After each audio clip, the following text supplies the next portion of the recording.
आज मैं बहुत ज़्यादा व्यस्त हूँ यानी बिजी हूँ, या आज मैं बिजी हूँ, या आज मैं बहुत ज़्यादा बिजी हूँ। दोस्तों, इस तरह के अल्फाज, इस तरह के जुमले अगर हमको अरबी में कहने पड़ें तो हम कैसे कहेंगे? कहेंगे अल-यौम अना जिद्दन मसरूफ़। अल-यौम अना जिद्दन मसरूफ़।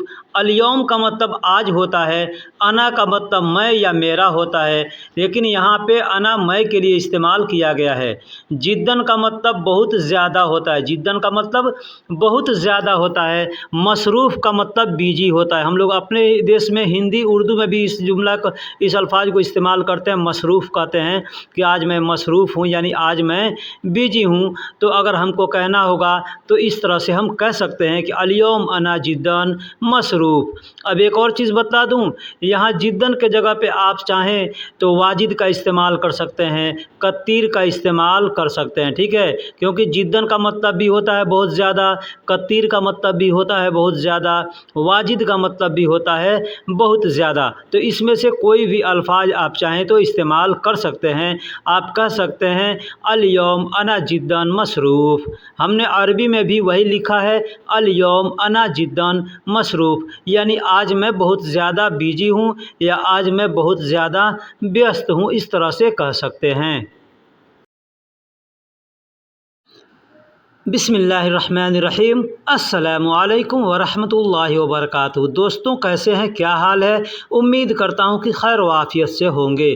दोस्तों, इस वीडियो में मैं आपको छोटे छोटे शब्दों का मतलब भी बताऊंगा और किस तरह से हम जुमले बनाते हैं, किस तरह से किसी से बात करते हैं या किस तरह से किसी की बातों को समझते हैं, ये सब कुछ मैं आपको इस वीडियो में बतलाने वाला हूँ। लिहाजा आपसे गुजारिश है कि वीडियो को आखिरी तक देखिएगा, क्योंकि इस वीडियो में मैं बहुत ऐसे नए नए शब्द, नए नए अल्फाज इस्तेमाल किया हूँ जो आप सीखेंगे तो इंशाअल्लाह आपको बहुत फ़ायदा होगा। इसलिए मैं कहता हूँ कि वीडियो को आखिरी तक देखिएगा। एक और छोटी सी रिक्वेस्ट है, आप अगर यहाँ तक वीडियो देखे हैं तो अगर आप हमारे चैनल पे नए हैं या पुराने हैं, चैनल को सब्सक्राइब नहीं किया है तो सबसे पहले चैनल को सब्सक्राइब कर लें और बेल आइकन को ऑल पे क्लिक करके रखें, क्योंकि जो भी हम वीडियो अपलोड करेंगे उसका सबसे पहले आपके पास नोटिफिकेशन जाएगा। एक और रिक्वेस्ट है कि आप इस वीडियो को ज़्यादा से ज़्यादा शेयर करें ताकि ज़्यादा से ज़्यादा लोगों को सीखने का मौका मिले। तो चलिए अब हम वीडियो को शुरू करते हैं। सबसे पहले यूँ जानिए कि एक एक लफ्ज़ कीमती होता है, एक एक अल्फाज कीमती होता है। जैसे कुब्बी, जीवाला, कुल्लो, बर्रा, ये सारे अलग अलग अल्फाज हैं। अब इसमें 4 अल्फाज हैं, इस जुमले के अंदर 4 अल्फाज हैं, ठीक है। एक कुब्बी है, दूसरा जीवाला है, तीसरा कुल्लो है, चौथा बर्रा है, ठीक है। तो इसको हम एक साथ अगर मिलाकर बोलेंगे तो हम बोल सकते हैं कुब्बी जीवाला कुल्लो बर्रा। कुब्बी जीवाला कुल्लो बर्रा, इसका मतलब होगा सारा कचरा बाहर फेंक दो, ठीक है। इसको हम चाहें तो आगे पीछे करके भी बोल सकते हैं, जैसे जीवाला कुब्बी कुल्लो बर्रा कह सकते हैं, या कुल्लो बर्रा कुब्बी जीवाला कह सकते हैं, या बर्रा कुल्लो कुब्बी जीवाला कह सकते हैं। यानी आगे पीछे करके बोलेंगे तो भी मतलब इसका वही होगा। अगर हमको कहना हो कि सारा कचरा, कचरा समझते हैं ना, कचरा जो कूड़ा करकट होता है, घर बहारते हैं, घर साफ़ करते हैं तो जो कचरा निकलता है, या जहाँ भी काम करते हैं वहाँ पे कागज़ का टुकड़ा या किस का टुकड़ा या कोई भी चीज़ है निकलता है, उसको कचरा कहते हैं। तो उस कचरा को अगर हमको फेंकना है, हमको किसी से कहना है कि सारा कचरा बाहर फेंक दो, तो हम अरबी में कहेंगे कुब्बी जीवाला कुल्लो बर्रा। कुब्बी जीवाला कुल्लो बर्रा, इस तरह से हम कह सकते हैं। एक अगला जुमला लेते हैं, मेरे पास थोड़ा जगह खाली है। मेरे पास थोड़ा जगह खाली है, अगर ये जुमला हमको कहना होगा तो हम कैसे कहेंगे? दोस्तों, इसमें भी 4 अल्फाज हमने इस्तेमाल किए हैं। जैसे एक है इंदी, इंदी का मतलब होता है मेरे पास।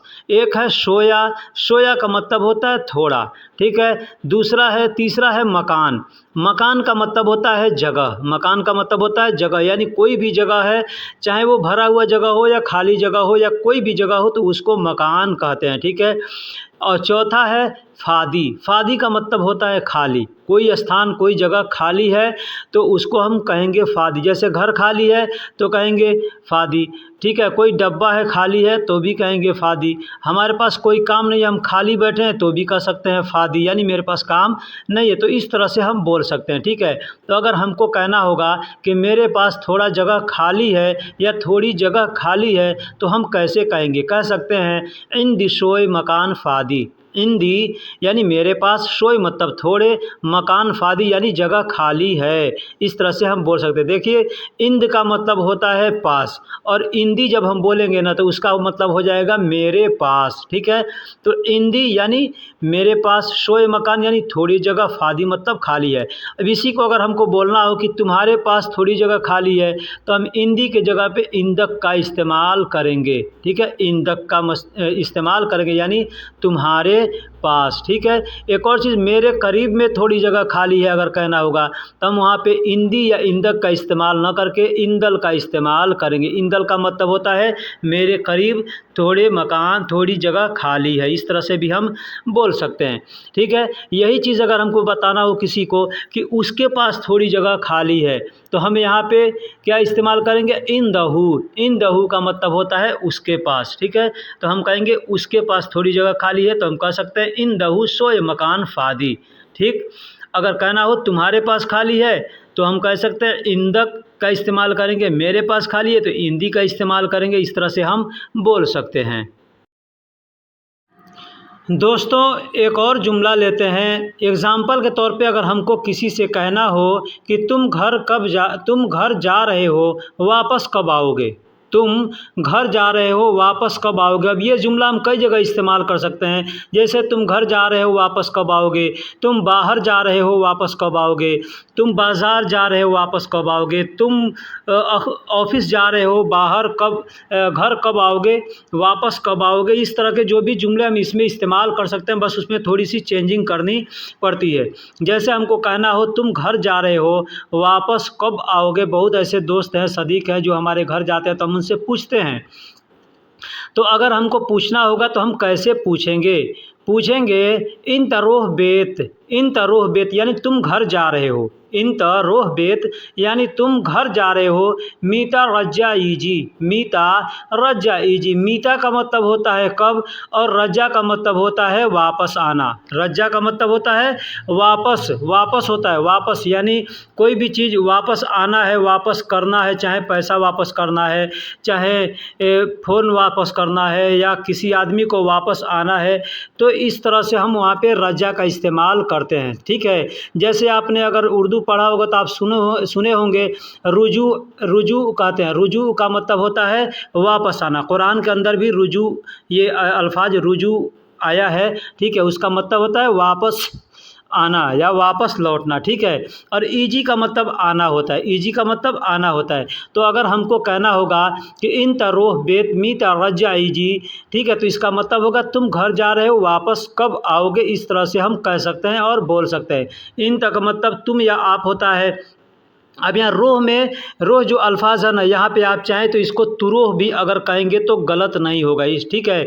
इसलिए कि तुरोह कहते हैं उस आदमी को जो सामने वाले को मुखातिब करके जब हम बात करते हैं तो हम वहाँ पे तुरोह का इस्तेमाल करते हैं, ठीक है। यानी तुम जा रहे हो, ठीक है। तुरोह का मतलब होता है तुम जा रहे हो, ठीक है। अरोह का मतलब होता है मैं जा रहा हूँ। तो इन तरोह भी कह सकते हैं या तुरोह भी कह सकते हैं या इन तुरोह भी कह सकते हैं। बेत मीता रजा ईजी यानी तुम घर जा रहे हो, वापस कब आओगे? इस तरह से बोल सकते हैं। दोस्तों, एक और जुमला ले रहा हूँ। जैसे हमको कहना हो मैं अब दूसरे देश जाऊँगा, मैं अब दूसरे देश जाऊँगा, या मैं अब दूसरे जगह जाऊँगा, या मैं अब दूसरे शहर जाऊँगा, यानी इस तरह के अल्फाज, इस तरह के जुमले अगर हमको बोलना हो तो हम कैसे बोलेंगे, ठीक है। यहाँ पे आप समझ लीजिए कि देश को अरबी में बलद कहते हैं, ठीक है। देश को अरबी में बलद कहते हैं, या वतन भी कहते हैं। वतन भी कहते हैं तो आप चाहें तो वतन का भी इस्तेमाल कर सकते हैं, या वतन या बलद का इस्तेमाल भी कर सकते हैं, ठीक है। जैसे कहना हो कि मैं अब दूसरे देश जाऊंगा तो हम कह सकते हैं अना रोह अलान गैर बलद। अना रोह अलान गैर बलद, यानी मैं दूसरे देश जाऊंगा, अब मैं दूसरे देश जाऊंगा। अलान का मतलब होता है अब या अभी, अना का मतलब मैं होता है, रोह का मतलब अरोह का मतलब जाऊंगा, मैं जाऊंगा, ठीक है। गैर का मतलब दूसरा होता है, बलद का मतलब देश। अब यहाँ पे आप चाहें तो गैर के जगह पे आप तानी का इस्तेमाल भी कर सकते हैं, जैसे अना अरोह अलान तानी बलद, अना अरोह अलान तानी बलद। अब यहाँ पे अलान की जगह पे आप चाहें तो अलहीन का इस्तेमाल भी कर सकते हैं, जैसे अना रोह अलहीन गैर बलद या अना रोह अलहीन तानी बलद, या बलद के जगह पे आप चाहें तो वतन का इस्तेमाल भी कर सकते हैं। अना रोह अलान गैर वतन या तानी वतन या अलहीन गैर वतन या अलहीन तानी वतन, इस तरह भी कह सकते हैं, ठीक है। ये सब मैं अल्फाज इसलिए आपको बता देता हूँ, यहाँ लिखा तो कम रहता हूँ लेकिन मैं सब बताते देता हूँ कि हो सकता है ये अल्फाज आपको पहले से मालूम हो तो आपको समझ में आ जाएगा कि हाँ ये चीज़ का ये मतलब भी होता है, ठीक है। तो अगर हमको कहना होगा कि अब मैं दूसरे देश जाऊंगा तो अना आरोह अलान गैर बलद या तानी बलद का सकता। अब यही कहना होगा कि अगर मैं दूसरे जगह जाऊंगा तो वतन के जगह पे या बलद के जगह पे मकान का इस्तेमाल कर देंगे, जैसे अना आरोह अलान गैर मकान, इस तरह से कह सकते हैं। अब गैर के जगह पे गैर का भी इस्तेमाल कर सकते हैं या तानी का इस्तेमाल भी कर सकते हैं। गैर का मतलब ही होता है दूसरा और तानी का मतलब भी होता है दूसरा। एक और अगला जुमला लेते हैं, जैसे कहना होगा किसी से कि मैं अभी यह काम सीख रहा हूँ, मैं अभी यह काम सीख रहा हूँ, तो हम कैसे कहेंगे? कहेंगे अना अलहीन हादा शुगुल तालीम हसल, अना अलहीन यानी मैं अभी, हादा शुगुल यानी यह काम, तालीम हसल मतलब सीख रहा हूँ। तालीम हसल का मतलब होता है सीखना, इल्म सीखना, इल्म ले रहा हूँ। तालीम का मतलब होता है सीखना, ठीक है। अब हम पढ़ेंगे अगर तो भी हम उसको तालीम कहेंगे, यानी मैं तालीम ले रहा हूँ यानी पढ़ रहा हूँ, ठीक है। और अगर कोई काम सीखेंगे उसको भी हम तालीम कहेंगे कि मैं इल्म ले रहा हूँ, ठीक है। यहाँ पे हसल का इस्तेमाल हम कर सकते हैं, ठीक है। हसल का मतलब होता है पाना या मिलना, ठीक है।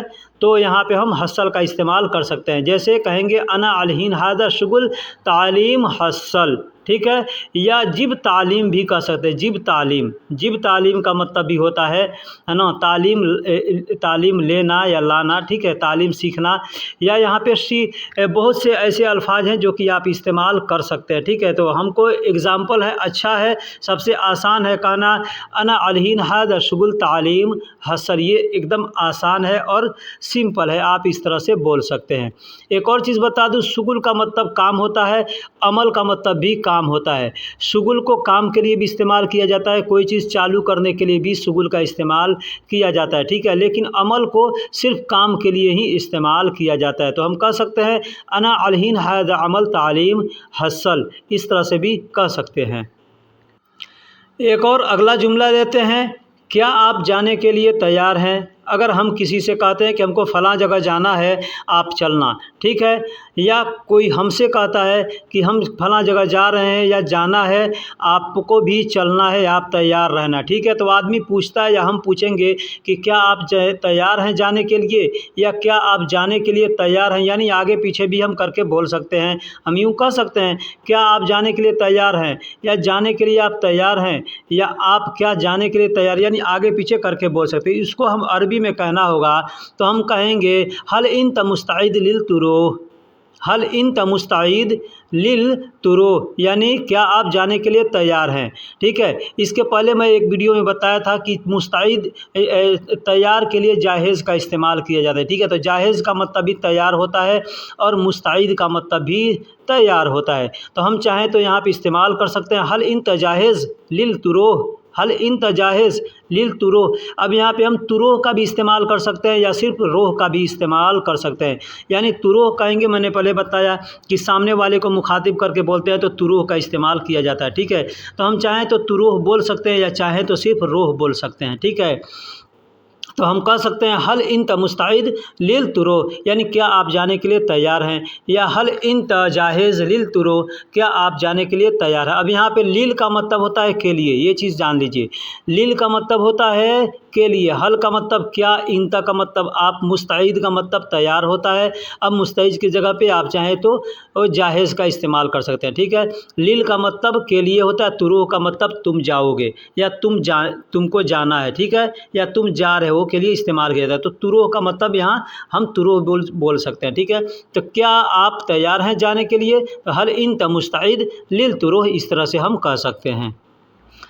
एक अगला जुमला लेते हैं, मैं यहाँ बस अकेला आदमी हूँ। मैं यहाँ बस अकेला आदमी हूँ। एक भाई ने हमसे कमेंट करके पूछा था कि इसको अरबी में क्या कहेंगे, अकेला आदमी हूँ, अकेला आदमी हूँ, तन्हा आदमी हूँ, तो इसको हम अरबी में कैसे बोलेंगे, ठीक है। तो मैंने कमेंट में ये बताया था कि आप कह सकते हैं वाहिद नफ़र, वाहिद नफ़र का, वाहिद नफ़र यानी अकेला आदमी, एक आदमी, ठीक है, इस तरह से कह सकते हैं। लेकिन मैंने उनको ये भी बताया था कि मैं इसको अगले वीडियो में इंशाअल्लाह बनाऊंगा और बताऊंगा। तो मैं ये बता रहा हूँ, अगर वो भाई अगर इस वीडियो को देखते होंगे तो इंशाअल्लाह तो आप कमेंट में ज़रूर लिखिएगा कि हाँ मैंने यह वीडियो देखी है, ठीक है, हमको अपने सवाल का जवाब मिल गया है, ठीक है। तो कहेंगे मैं यहाँ बस अकेला आदमी हूँ, तो हम कह सकते हैं अना हीना मौजूद, अना हीना मौजूद। अना मतलब मैं, हीना मतलब यहाँ, मौजूद का मतलब मौजूद आदमी रहता है प्रेजेंट में, तो मौजूद का इस्तेमाल कर सकते हैं, ठीक है। बस वाहिद नफ़र, बस का हम लोग हिंदी उर्दू में भी बस कहते हैं, तो यहाँ अरबी में भी बस कहा जाता है।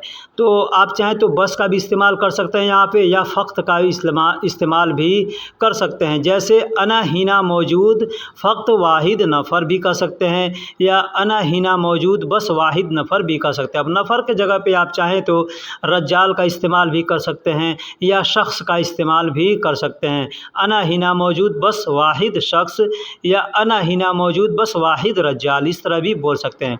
एक और चीज़ बता दूं, आप चाहें तो यहाँ से मौजूद को हटा भी सकते हैं। जैसे अना हिना बस वाहिद नफ़र, अना हिना बस वाहिद नफ़र यानी मैं यहाँ बस एक आदमी हूँ, मैं यहाँ बस अकेला आदमी हूँ, इसका मतलब ये होता है। तो आप इस तीनों तरीके से आप इसको बोल सकते हैं, ठीक है। एक और अगला जुमला लेते हैं, बस यहाँ मैं अकेला काम करूँ। ये जुमला भी भाई ने कमेंट में पूछा था, ठीक है। तो हम इसको कुछ अपने तरीके से भी बना करके मैं यहाँ बतला रहा हूँ कि अना हिना शुगुल सवी बस वाहिद, यानी मैं यहाँ बस अकेला काम करूँ, या मैं यहाँ बस अकेला काम करता हूँ, ठीक है। अगर हमको बताना है कि मैं यहाँ बस अकेला काम करता हूँ, तो भी आप यही अल्फाज, यही जुमला इस्तेमाल करेंगे। और अगर किसी से शिकायत करना है अपने कफ़ील से, मुदीर से, कि मैं यहाँ बस अकेला काम करूँ, तो भी आप यही जुमला इस्तेमाल कर सकते हैं ना, कह सकते हैं अना हिना शुगुल बस वाहिद, अना हिना शुगुल सवी बस वाहिद, या अना हिना शुगुल बस वाहिद, ऐसे भी कह सकते हैं, ठीक है। इस तरह से बोल सकते हैं कि मैं यहाँ बस अकेला काम करूँ, ठीक है। तो इस तरह से बोल सकते हैं। अना का मतलब मैं, हिना का मतलब यहाँ, शुगुल का मतलब काम होता है, ठीक है, सवी का मतलब करना होता है। तो आप चाहें तो यहाँ सवी का इस्तेमाल करेंगे या नहीं करेंगे, हटा भी सकते हैं। बस कोई जगह पे आप चाहें तो फ़क्त का इस्तेमाल भी कर सकते हैं। फ़क्त का मतलब भी होता है बस, और बस का मतलब भी होता है बस। वाहिद का मतलब एक होता है, अकेला होता है, तन्हा होता है, ठीक है। तो आप इस तरह से बोल सकते हैं, मैं यहाँ बस अकेला काम करूँ, तो अना हिना शुगुल सवी बस वाहिद, इस तरह से बोल सकते हैं।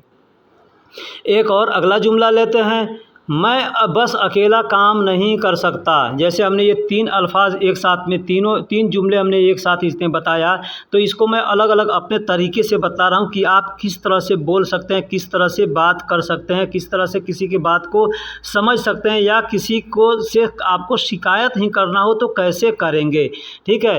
तो मैंने इस तरह से कह सकते हैं, मैं बस अकेला काम नहीं कर सकता, मैं बस अकेला काम नहीं कर सकता, तो कह सकते हैं अना बस वाहिद शुगुल माफ़ी सवी, अना बस वाहिद शुगुल माफ़ी सवी, यानी मैं बस अकेला काम नहीं कर सकता।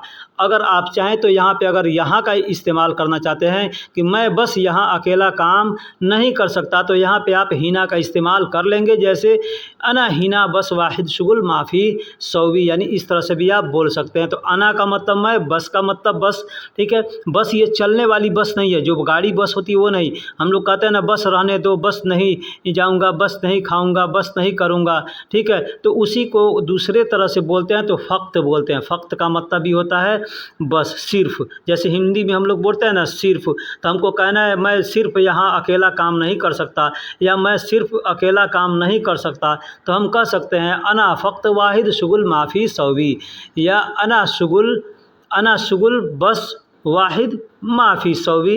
हीना का इस्तेमाल करना चाहें तो हीना का इस्तेमाल कर सकते हैं, हीना का इस्तेमाल नहीं करना चाहें तो भी आप उसको इनकार भी कर सकते हैं।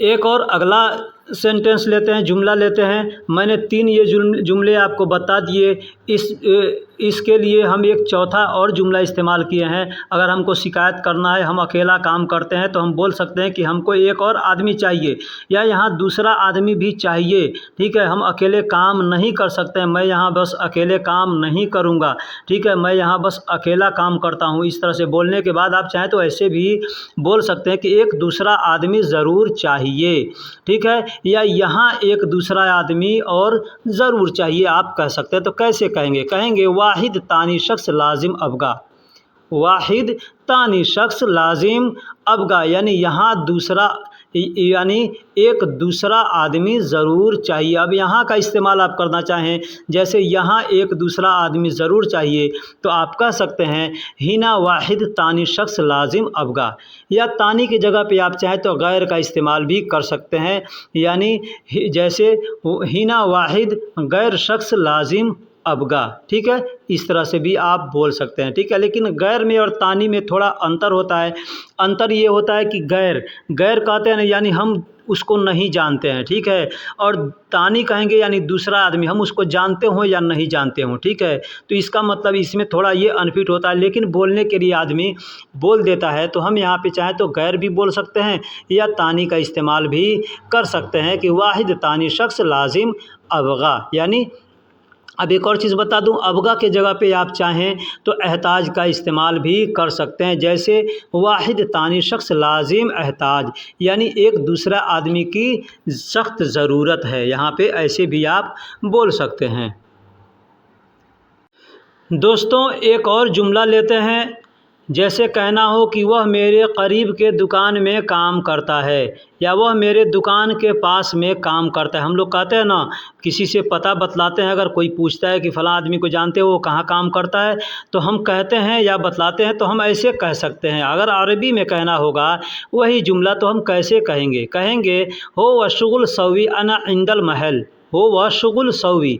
हुआ का मतलब वह होता है, शुगुल का मतलब काम होता है, सवी का मतलब करता या करना, ठीक है, तो वह शुगुल सवी यानी वह काम करता है, अना इंदल महल यानी मेरे दुकान के पास में, मेरे दुकान के पास में। महल का मतलब दुकान होता है, कोई भी दुकान हो उसको आप महल कह सकते हैं। और अना का मतलब मेरा, इंद का मतलब होता है पास, ठीक है, इंदल महल यानी दुकान के पास में, इस तरह से कहते हैं। इंद का मतलब पास होता है, करीब होता है, ठीक है, तो हम इस तरह से कह सकते हैं कि हो वशुगुल सवी अना इंदल महल। अब वो आदमी अगर हमारे घर के पास में काम करता है तो हम इंदल बेत कहेंगे, ठीक है। अगर वो किसी मेडिकल के पास में काम करता है तो वहाँ पे आप हम कह उस मेडिकल का नाम लेकर के बोल सकते हैं, ठीक है। तो अगर जो भी पता हो, जैसे भी हो, आपको अगर बोलना चाहे तो बस थोड़ी सी आपको समझने की ज़रूरत है कि किस अल्फाज को कहाँ हम बोलेंगे, कैसे बोलेंगे, ठीक है। वही अल्फाज हम रोज़ इस्तेमाल करते हैं लेकिन हमें समझ में नहीं आता है कि हम कैसे बोलें, ठीक है, तो बस थोड़े से दिमाग को लगाने की ज़रूरत है। आप एक और बात बता दूं कि अगर कोई भी वीडियो देखें तो अच्छे से देखें, पूरा देखें, चाहे हमारा देखें या किसी का देखें। अगर पूरा नहीं देखेंगे तो आधा अधूरा ज्ञान बहुत ख़राब होता है, आधा अधूरा सीख करके आप कुछ नहीं कर सकते। किसी से अगर बात करेंगे तो बस मजाक बनेगा आपका, ठीक है। इसलिए मैं आपसे रिक्वेस्ट करता हूं कि वीडियो को आखिरी तक देखिएगा, जो समझ में आएगा समझिएगा, नहीं समझ में आएगा आप कमेंट बॉक्स में पूछिएगा कि इस जुमले को मैं समझ नहीं पाया हूँ, आप हमको फिर से बताइए, तो मैं उसको दूसरे वीडियो में फिर से उसी जुमले को आपको समझाऊंगा, अच्छे से बताऊंगा कि उसको कैसे कहाँ इस्तेमाल कर सकते हैं, ठीक है। जैसे इसमें है होवा का मतलब वह होता है, ये मर्द के लिए इस्तेमाल किया जाता है, ठीक है। अब वही औरत के लिए बोलना होगा तो हेया का इस्तेमाल करेंगे, ठीक। शुगुल का मतलब काम होता है, शुगुल का मतलब कोई चीज़ चालू करना है, उसको भी शुगुल कहते हैं, ठीक है। सौवी का मतलब करना भी होता है, बनाना भी होता है। अब यहाँ आपको समझने की ज़रूरत है कि सौवी का मतलब करना भी होता है, बनाना भी होता है। किसी से कहना है कि हो गया, तो भी आदमी कहेगा सौवी सौवी हो गया या हो जाएगा, ठीक है। खल्लास भी आदमी कह सकता है कि मतलब हो गया है तो खल्लास भी कह सकते हैं, ठीक है, या कामिल भी कह सकते हैं, ठीक है। लेकिन अगर कोई कहता है ये काम हो जाएगा तो आदमी कह सकता है सौवी सौवी। मतलब इसका हो गया कि मैं करता हूँ या कर लूँगा या करूँगा या हो जाएगा, इसका मतलब ये भी हो जाएगा। अना का मतलब मैं होता है या मेरा भी होता है, हमारा भी होता है, ठीक है, ठीक। इंदल का मतलब, इंद का मतलब होता है पास, इंद का मतलब होता है पास। अल महल, अब यहाँ पे देखिए इंदल अलग लिखा है और महल अलग लिखा है हिंदी में, ठीक है। उसको हम जब मिला के पढ़ेंगे ना तो इंदल महल होगा। अगर उसको हम अलग अलग करेंगे तो इंद अल महल, ठीक है। जैसे अरबी में आप देख सकते थे इंद का मतलब पास होता है और अल महल यानी दुकान, तो दुकान के पास में। बस थोड़ी सी समझने की ज़रूरत है। तो चलिए अब हम वीडियो को यहीं पे ख़त्म करते हैं, फिर मिलेंगे किसी अगले वीडियो में। तब तक के लिए अल्लाह हाफिज़। दोस्तों एक और चीज़ बतला दूं, बहुत से भाई हैं कहते हैं कि बड़ा बड़ा वीडियो बनाइए, बहुत से भाई कहते हैं कि छोटे छोटे वीडियो बनाइए, ठीक है। तो मैं छोटे वीडियो बनाने की कोशिश करता हूं, लेकिन उसमें 5-6 जुमले इस्तेमाल आते हैं, क्योंकि समझाने में टाइम लग जाता है, थोड़ा वीडियो लंबा हो जाता है। अगर अच्छे से समझेंगे नहीं तो उसको सीख नहीं पाएंगे। तो उसके लिए क्या करता हूँ, छोटे वीडियो अगर बनाता हूँ तो उसको 2-3 वीडियो फिर जोड़ करके बड़ा बना करके अपलोड करता हूँ, ताकि जो भाई बड़े लोग देखना चाहते हैं बड़े वीडियो को, बहुत से लोगों को का सोच होता है कि बड़े वीडियो में ज़्यादा कुछ सीखने को मिलता है, ठीक है। तो उनके लिए मैं बड़ा वीडियो को यानी छोटे छोटे वीडियो को जोड़ करके बना करके अपलोड कर देता हूं। तो ये ना कोई समझे कि मैं उसी वीडियो को दोबारा तिबारा अपलोड करता हूं, ठीक है। चलिए फिर मिलेंगे किसी अगले वीडियो में। सलाम अलैकुम।